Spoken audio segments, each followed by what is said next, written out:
I'm so shiny. Good morning and welcome to New Food Who Dis, the show where we get reacquainted with food that's antiquated.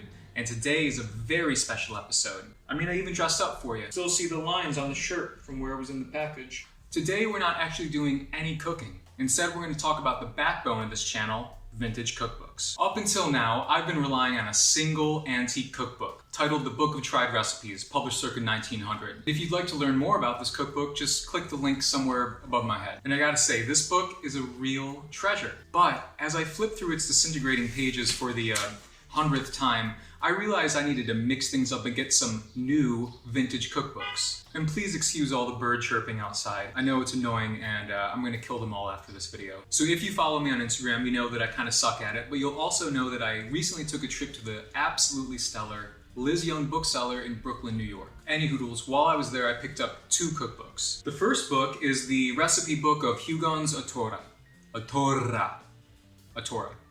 good beef suet. And the second book is 300 tasty, healthful dairy dishes. Now you may have noticed that both of these cookbooks revolve around a single specific ingredient. This characteristic is a promising sign that dead recipes lie within, because when a company forces its product into every single goddamn recipe, there's bound to be a couple of duds. So the recipe book of Hugon's Atora, the good beef suet. Atora was a very popular brand of pre-shredded beef suet in the early 1900s. Suet is kidney fat, usually taken from a cow or from a sheep. Bah. It's an essential ingredient to certain baked goods, puddings, the English kind, not the snack pack kind, and it's also used in the production of tallow. So yeah, every recipe in this cookbook revolves around pre-shredded kidney fat, which honestly sounds about as good as a claw hammer to the taint. If you've never seen it before, pre-shredded suet sort of looks like tiny little chopped up spaghetti, and it's standardized so it makes it easy to incorporate it into whatever you're cooking in a reliable way. Prior to pre-shredded suet, you basically just got a horrifying slab of kidney fat from the butcher or whatever, and it required a lot of extra work to clean, preserve, and shred to a consistent size. In other words, pre-shredded suet, and Atora specifically, was a game changer for a lot of people. The last thing I'll say about this is that I love how they make a point of calling themselves the good beef suet. I appreciate this level of bluntness and branding and wish there was more of it. Just imagine. Jinkos, the good jeans. Godsmack, the good music. The second book I picked up, 300 Tasty Healthful Dairy Dishes, was published in 1940 by the Culinary Arts Institute, which is in no way related to the Culinary Institute of America. In fact, the Culinary Arts Institute wasn't an institute at all. It was actually just the cookbook imprint of a larger company in Chicago called Consolidated Book Publishers. Now, I'm in no way trying to diminish anything they did. They did have a test kitchen, and at one point they were the largest publisher of cookbooks in the United States. The only major fault I see with this book is that it includes black and white photos of the food. I'm sure that back then including photos was really cool, but honestly, some of these photos are just dreadful. Ugh.